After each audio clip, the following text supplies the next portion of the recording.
Ustedes pueden decir, si ustedes analizan, miren estos temas, dicen, pero profe, comenzamos desde los temas anteriores, es decir, desde la generación de derechos y la primera generación de derechos que tiene que ver con la diferencia entre derechos civiles y políticos.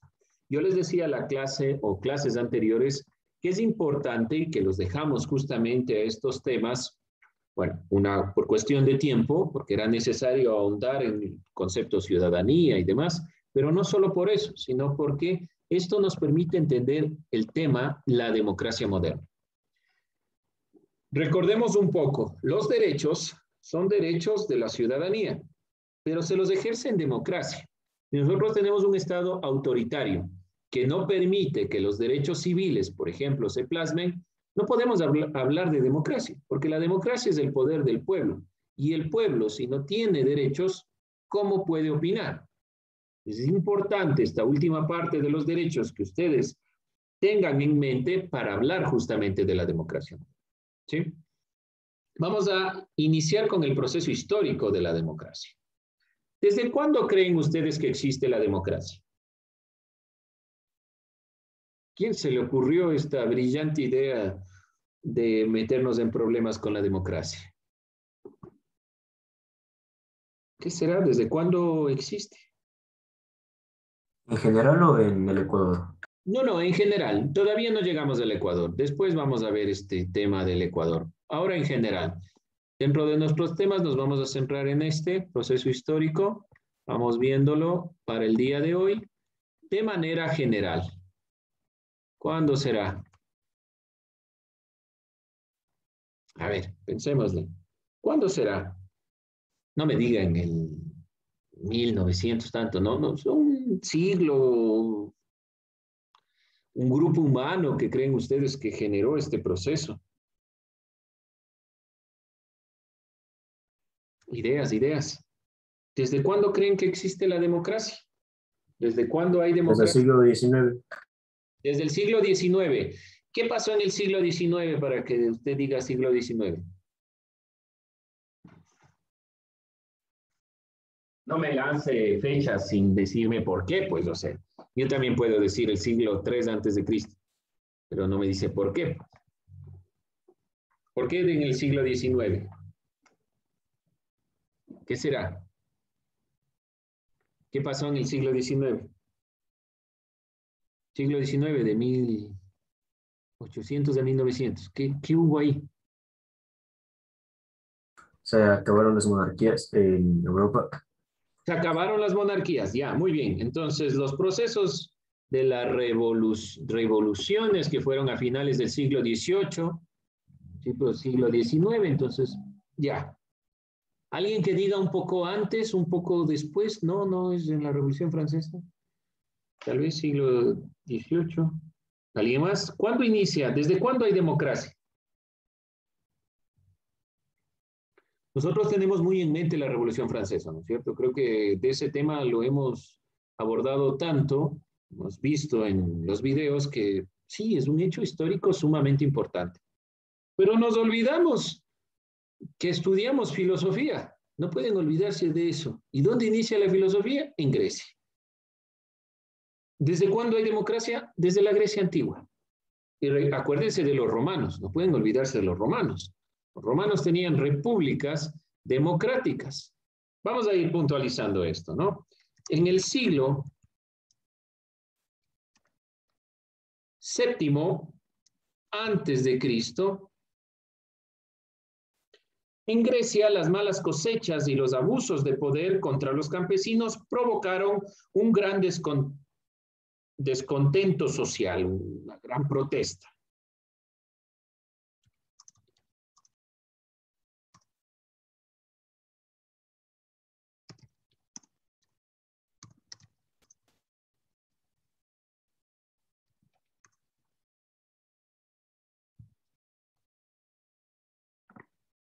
Esta protesta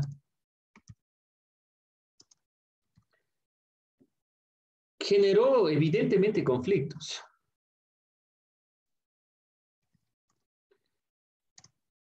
En el año 620, el legislador Dracón redactó un conjunto de leyes diferentes a las leyes divinas. Entonces, después de todo este proceso que viene dándose, va a las cosechas, abusos a los campesinos, todo este proceso de fuertes conflictos, para el 620, el legislador Dracón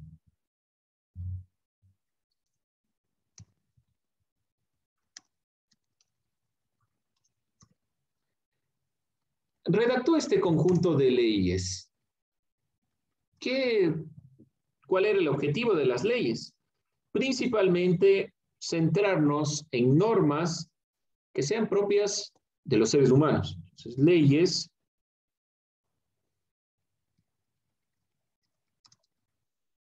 ustedes saben que el proceso de inicio de la filosofía es cuando nos ponemos a analizar desde la razón.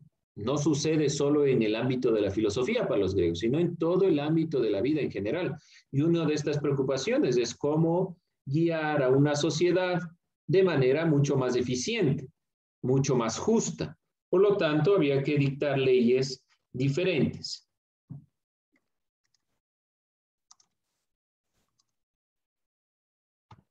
Este legislador, Dracón, va entonces preguntándose por esta necesidad.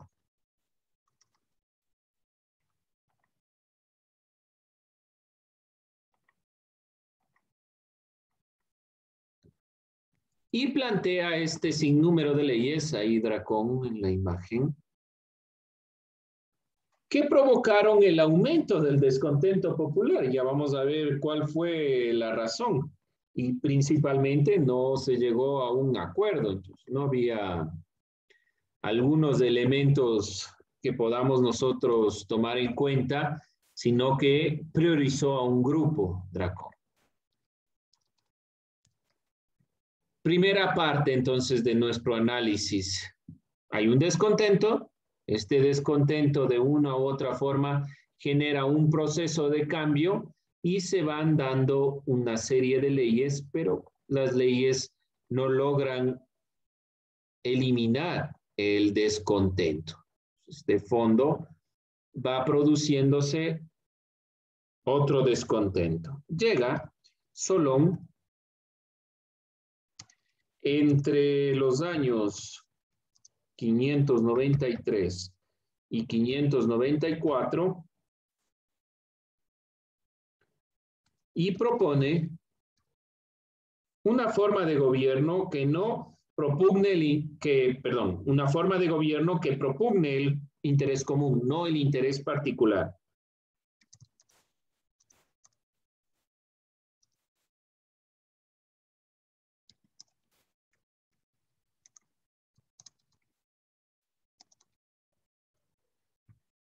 Dentro de esta consideración, entonces, va a darse la democracia.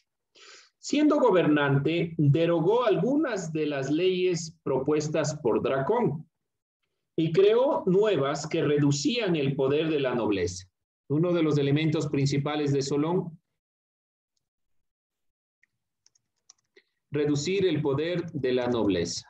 Uno de los problemas de Dracón fue que principalmente se centró en la nobleza y no le dio mayor énfasis al pueblo, simplemente limitó algunos elementos.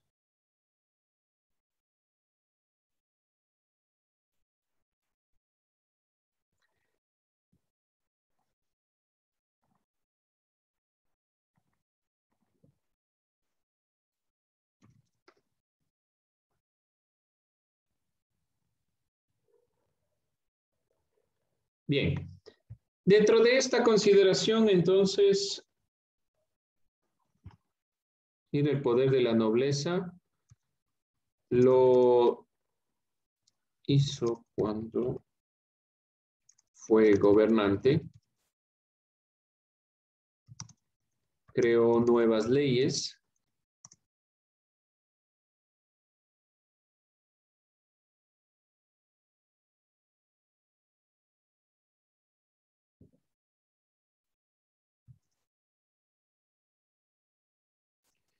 Y de esta manera se creó una nueva forma de gobierno. La democracia. Dentro de esta perspectiva, entonces, se ven marcando esta visión. Veamos ahí un poco la idea de lo que se va presentando en cuanto a la perspectiva de Solón y Dracón.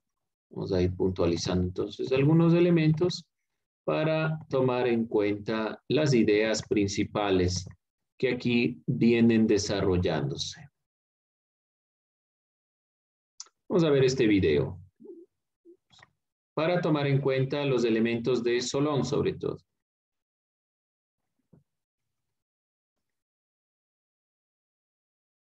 Y poder revisar cómo se viene desarrollando esta perspectiva. Bien, vamos puntualizando algunos elementos entonces. Las reformas de Solón son principalmente reformas que van a cambiar la mentalidad de lo que tenemos en el ámbito del gobierno propiamente griego. Y Solón, entre estos años, genera una reforma que va a priorizar los intereses comunes. Miren ustedes cómo divide las clases sociales ya no por herencia, no es que yo pertenezco a este grupo y ya heredo, sino que por la función que va cumpliendo dentro de la sociedad y específicamente sus ganancias. Pero no les deja ahí solo, simplemente con la posibilidad de que esas ganancias le dan un estatus, sino que principalmente debe contribuir a su comunidad. Este es uno de los elementos más importantes en el ámbito de la democracia.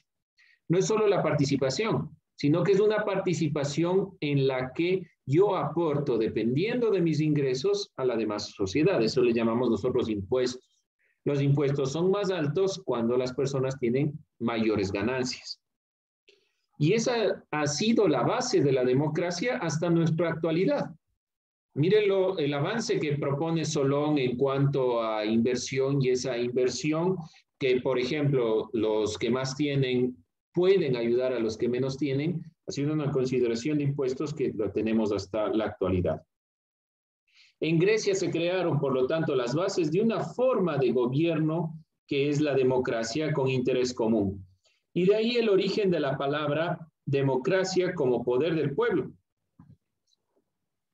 Democracia se entiende como poder del pueblo, porque viene de dos palabras griegas, demos que es pueblo y kratos que es poder. El pueblo se expresa a través de la asamblea.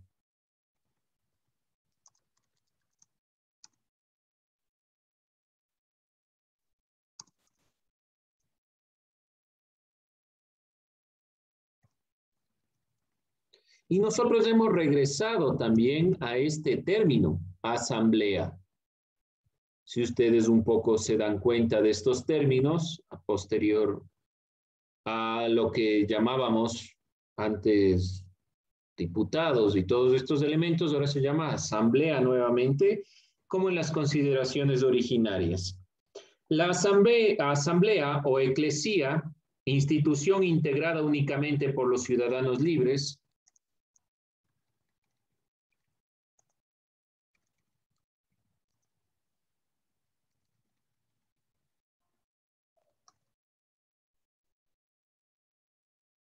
quienes participaban en las discusiones y toma de decisiones. ¿Cuál es el problema que se enfrenta Solón, además de las tomas de decisiones ya de Dracón previamente? Es que Solón se enfrenta a la situación del incremento de la esclavitud, uno de los problemas principales.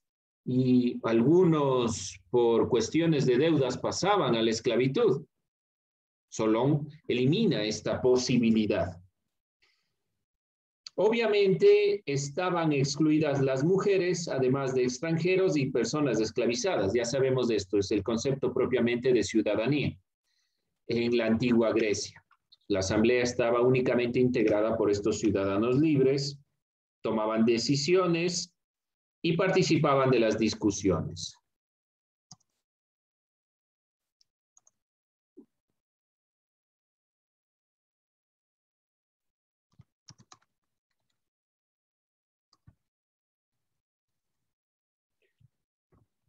Excluidas mujeres, extranjeros.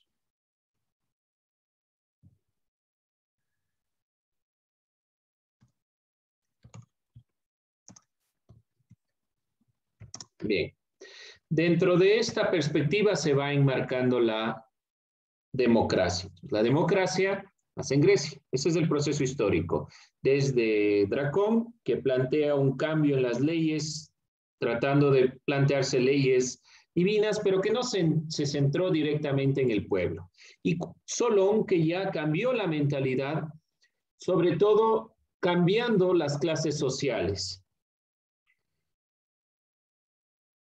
Este modelo, conocido como democracia, y más específicamente democracia directa, en el que la soberanía reside en el pueblo, funcionó en Atenas mientras duró la polis griega.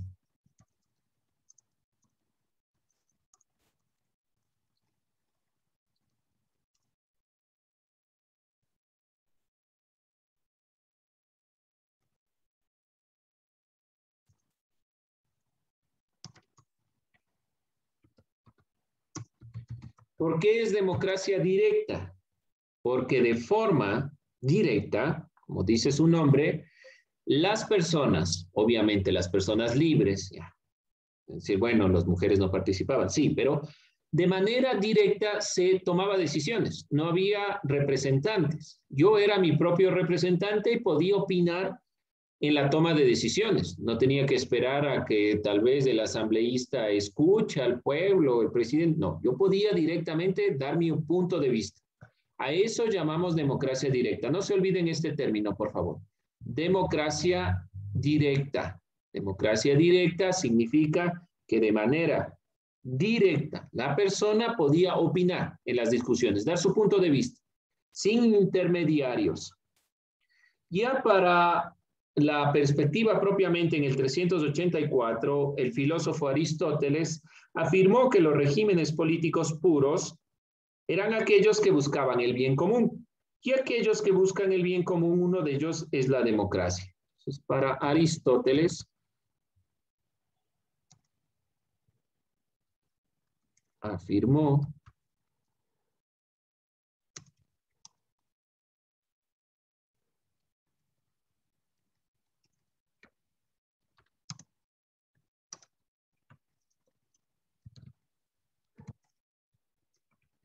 ¿qué quiere decir este bien común? La misma consideración, el mismo sentido que hemos nosotros puntualizado anteriormente. Es decir, lo que decía en el video, el bien de la mayoría, no el bien de intereses particulares, sino el bien de todos. A eso llamamos bien común. Y este bien común, según Aristóteles, está dividido en aquellos que buscan el bien común, por ejemplo, la monarquía, la aristocracia y la democracia. Todos estos buscan el bien común. Y aquellos que no buscan el bien común son la tiranía, la oligarquía y la demagogia. Monarquía, gobierno del más noble, con aceptación del pueblo. Es decir, que el que llega al poder, sí, viene de un linaje, pero de ese linaje el pueblo acepta esa consideración. Aristocracia significa directamente el gobierno de los mejores. Arete, no se olviden la palabra griega arete, de ahí viene. Kratos y arete, el poder de los mejores. Para Platón, los filósofos. Puede ser el linaje, pero para Platón en los filósofos. Democracia, el gobierno de la mayoría, el gobierno del pueblo. Propiamente el sentido de la tiranía, el gobierno de un único líder que se hace al poder de manera violenta. Eso es propiamente la tiranía. Llegó por medio del golpe de Estado, mató al que estaba a cargo. Es la degradación de la monarquía. Cuando no hay aceptación del pueblo en un líder, se llama tirano. Oligarquía, el gobierno de los más ricos. Es la degradación de la aristocracia. No son los mejores, sino son los que más plata tienen. Eso se llama oligarquía. Y la demagogia es la corrupción de la democracia, pues se utiliza para manipular al pueblo a través del discurso. Entonces yo les convenzo a las personas que voten por mí, pero detrás no hay ningún interés, sino solo ofrecimientos que nunca se cumplen. Eso es demagogia. Para Aristóteles, estos tres son los peores, son degradaciones de los tres elementos que buscan el bien común. ¿Alguien alguna pregunta, alguna inquietud? ¿Algo que no quede claro? Bien, jóvenes, con eso vamos cerrando nuestro análisis.